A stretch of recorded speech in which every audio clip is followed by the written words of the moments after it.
Giovanni, il suo fidanzamento com'è stato? Aici magari presso 11 anni su devi giocare per il settore.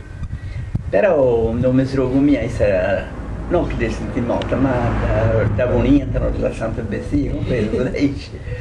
Però quando va a dire pure si cristiana, Di nascosto. ma che cosa è rientrata, mi do io la croppo.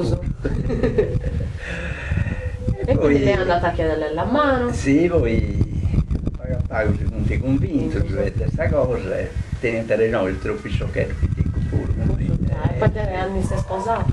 E quando mi sono sposato su 47, appena mi sono congedato, mi sono congedato su 45, mi chiamato a dopo.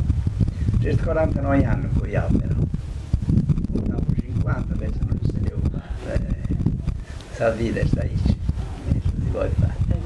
Sono sempre malatrici voi da mia, però chi ci vuole mi la fai come d'accordo, giuro sinceramente, ho dovuto dire, vabbè mi è troppo bravo e tutto. Non fosse prima né ultimo, ero bravo. Però non è che bravo. E prima invece Sarazia quando vi sposavate chiunque sì, passava tutti. Ma non c'era come adesso molettine, mettevano anche cosa verdura. No, anche una molettina ma dico, per fare il colore era più cos'è? E che tanta trigo, mele, cosa verde, se fa per però subisciamo sempre. Era una cosa, un'usanza proprio, invece adesso tutto più te lo fanno fuori di chiesa. Quando la chiesa del domo, sta mamma deve piegare la Sarazia su.